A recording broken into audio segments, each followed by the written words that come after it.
The Desperate Alliance. The Grand Hall of the Galactic Conclave shimmered with holographic displays and the soft murmurs of nearly 300 species representatives. Light cascaded through the transparent dome ceiling, casting rainbow patterns across the polished obsidian floor. At the central podium stood Ambassador Thera, her luminescent skin flickering with distress patterns that even those unfamiliar with Lumeri physiology could recognize as profound anxiety. Esteemed representatives, Thera began, her melodic voice wavering despite her diplomatic training. I come before you not with proposals for cultural exchange or trade agreements, but with an urgent plea for my people's continued existence.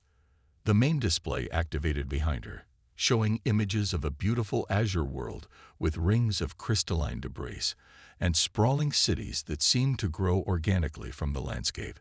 Then the images shifted, orbital structures burning, cities reduced to rubble, civilians huddled in underground shelters. For 76 days, the Vexeri Empire has maintained a complete blockade of our homeworld and 5 colony systems, Thera continued. They demand unconditional surrender, control of our photonic resonance technology, and her voice faltered momentarily, 1/4 of our population for what they term biological integration programs. Murmurs rippled through the assembly. The Vexeri Empire had been expanding aggressively for decades, but this level of brutality shocked even the most cynical delegates. We have exhausted every diplomatic avenue, Thera said. We have offered technology sharing agreements, trade concessions, even limited territorial adjustments. The Vexeri High Command merely extended our deadline by 12 days, stating that if we do not comply, they will commence orbital bombardment of population centers. High Chancellor Zook, a tall amphibious being with compound eyes that reflected a kaleidoscope of colors, tapped his ceremonial staff against the floor. Ambassador Thera, the Council acknowledges the severity of your situation. However, our non-intervention protocols are unambiguous. The Vexeri Empire holds recognized status in this body. Without clear evidence of treaty violations affecting multiple member species, we cannot authorize military intervention. Thera's bioluminescence dimmed noticeably. I anticipated this response, but I had to try. In 12 days, my civilization faces extinction or absorption. I have a question. All eyes turned toward the back of the chamber where a human stood, a woman in a simple dark uniform with minimal insignia. Unlike the flowing robes or exoskeletons of most representatives, her attire was plainly functional. Chancellor Zook gestured impatiently. The Earth delegate has not been recognized. The human stepped forward anyway. Commander Alexis Jackson, Earth Defense Force. Ambassador Thera, have you requested direct assistance from individual worlds rather than council action? Thera blinked her 4 eyes in confusion. The council is the proper channel for. Yes, I understand protocol, Jackson interrupted. But my question is simpler. Have you asked anyone else? No, Thera admitted. The Vexeri blockade consists of 32 capital ships and supporting vessels. No single world could possibly. Earth will help, Jackson stated, her voice carrying through the chamber without effort. The room erupted in voices. Chancellor Zook hammered his staff repeatedly. Observer Jackson. This is highly irregular. Earth has only held observer status for 7 years. You cannot make such commitments in this chamber. Jackson shrugged. I just did. If the Lumeri Federation wishes to formally request Earth's assistance, we stand ready to respond. An elegant serpentine delegate rose from her seat. The human speaks nonsense. Their civilization barely maintains 11 colonized systems, while the Vexeri Empire controls 47. They are outmatched by every conceivable metric. Ambassador Sylph speaks truth, added another delegate, his holographic form shimmering slightly. Humans come from a death world with crushing gravity and toxic atmosphere. This makes them naturally aggressive, but tactically impulsive. They do not comprehend the complexities of interstellar conflict. Jackson showed no reaction to these criticisms. She looked directly at Thera. Ambassador, My government authorized this offer before I arrived. We've been monitoring the situation since your scientific mission visited Earth last year. We respect your culture. We don't respect bullies." Thera stared, bewildered. But why would Earth risk conflict with the Vexari Empire? What compensation do you seek? A brief expression crossed Jackson's face, something between amusement and determination. "We don't want anything. That's not how this works." Chancellor Zook's voice cut through the noise. "Observer Jackson, I must formally warn you that unauthorized military action violates Council regulations. Earth could lose its observer status and face trade restrictions." Jackson nodded politely. "Noted, Chancellor. Ambassador Thera, the offer stands. Your decision."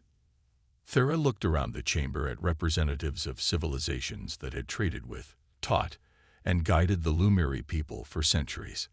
None would meet her gaze. She turned back to the human. "Earth's help would be welcomed by the Lumiri Federation," she said formally. Jackson nodded once and tapped a device on her wrist. "Message sent. Earth Defense Force has been activated. The EDS Thunderchild will depart within 5 hours and should arrive in approximately 6 days. Can you provide secure coordinates for rendezvous?" Ship singular. Someone laughed from across the chamber. "The humans believe they can challenge a Vexari blockade with one vessel." Jackson didn't acknowledge the mockery. She crossed the chamber to Thera and extended her hand in the human custom. Thera hesitantly reached out, and they clasped forearms. The Vexari are known for their advanced weapons technology and tactical superiority. Thera whispered, "I appreciate your offer, but—" Jackson smiled slightly. "We've studied their capabilities. Don't worry too much." After exchanging secure communication protocols, Jackson turned to leave. Chancellor Zook called after her. "Observer Jackson, the Council formally requests information about what kind of intervention Earth is planning." Jackson paused at the doorway. "You'll receive a full report after the mission, Chancellor. But I can tell you we're sending the Thunderchild." The name meant nothing to most delegates, but several technological specialists exchanged concerned glances. "The vessel with the experimental gravitational drive?" asked a cybernetic representative from the Myriad Collective. "That ship violates at least 14 safety guidelines established by the Council," another added. "As you frequently remind us," Jackson replied with a polite nod. "Good day, representatives." After the human left, the chamber filled with urgent conversations. Thera found herself surrounded by delegates, some offering sympathy, others warning her about the dangers of human involvement. They evolved on a world with nearly twice the gravity of most habitable planets, one science officer told her. Their skeletal and muscular density is unnaturally high. Their atmosphere contains reactive oxygen that would damage most species' respiratory systems, added another. They breathe corrosive gas as naturally as we breathe noble elements. Their history is filled with internal warfare, a historian noted. They achieved planetary unification less than a century ago after countless devastating conflicts. Ambassador Sylph pulled Thera aside. "My friend, I understand your desperation, but humans are dangerous. Not malevolent, perhaps, but unpredictable. Their ship designs prioritize power over safety. Their battle tactics defy conventional doctrine." Thera looked at them all with newfound determination. "The Vexari gave us 2 choices, slavery or extinction. The humans just gave us a third option. I choose that one." As Thera left the chamber, her communication device chimed. It contained just 3 words from Earth Command. "Help is coming." For the first time in 76 days, Thera felt something she had almost forgotten: hope. Admiral Helena Chen stood at the viewport of Earth Orbital Command, watching the massive form of the EDS Thunderchild as it prepared for departure. At 62, Chen had witnessed humanity's transformation from a single-planet species to an emerging galactic power. Her weathered face and silver-streaked hair showed the toll of those years. "How soon can we launch?" she asked without turning. Lieutenant Commander David Okafor consulted his tablet. Final preparations will complete in 2 hours. Admiral. Captain Reynolds reports all systems green. Chen nodded. And the diplomatic fallout? Exactly what you'd expect. 27 formal protests from council members, 6 warnings about potential sanctions, and, interestingly, 9 discreet messages of support from worlds that won't publicly oppose the Vexuri. Chen finally turned from the viewport, a slight smile on her face. Amazing how many friends you make when you might do something useful.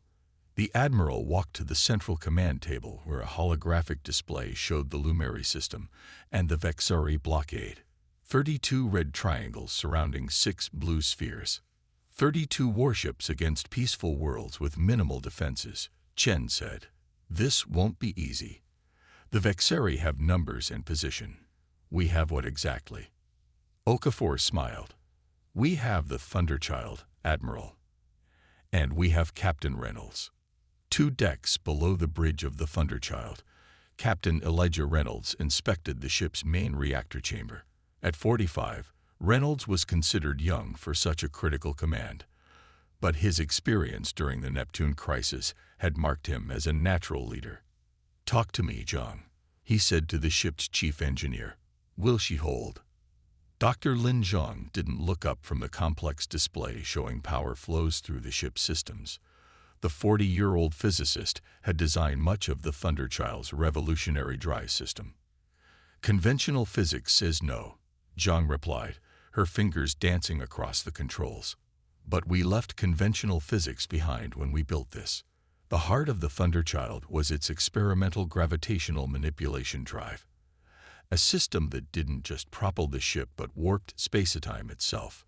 Most galactic powers used reliable fusion or antimatter reactors.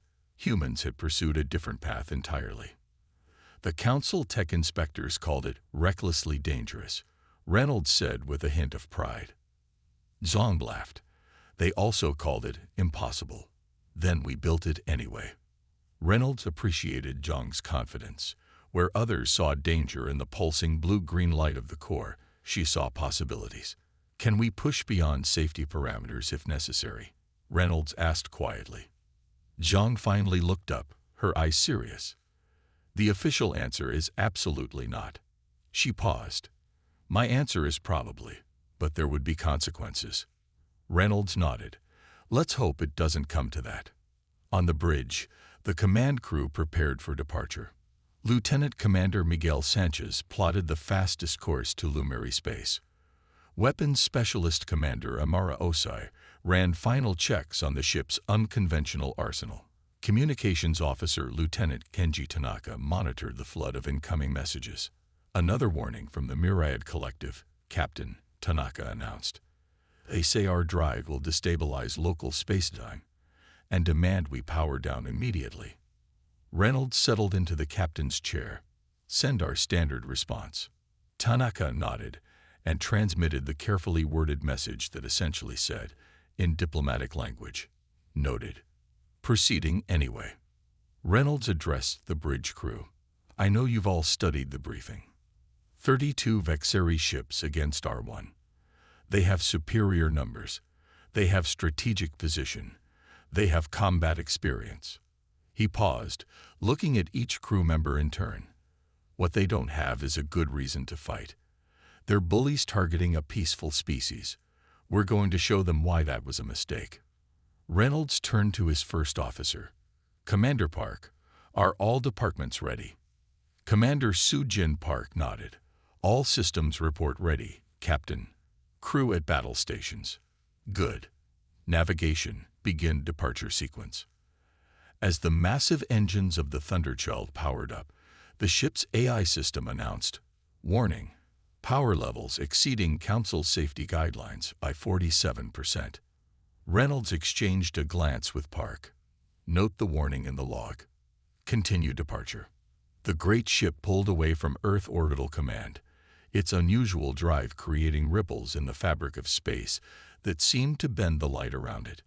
In her quarters aboard the Lumeri diplomatic vessel, Ambassador Thera watched her communication screen with fascination as the human ship approached the rendezvous point 6 days later. She had expected to wait at least 9 days for Earth's help to arrive, but somehow the Thunderchild had made the journey faster than any vessel she knew could travel. The Thunderchild was unlike any ship Thera had seen before. Where most advanced species built sleek, elegant vessels with smooth lines, the human ship was angular and functional. It bristled with sensor arrays and weapon systems that seemed almost deliberately exposed. The hull was painted dark gray with minimal markings, just the ship's name and Earth Defense Force in simple letters. Thera's communication device chimed. "Ambassador, this is Captain Reynolds of the EDS Thunderchild. We've arrived ahead of schedule and would like to discuss strategy before we approach the blockade." As Thera prepared to board her shuttle, she felt something she hadn't experienced in months, the feeling that perhaps, against all odds, her people might actually survive.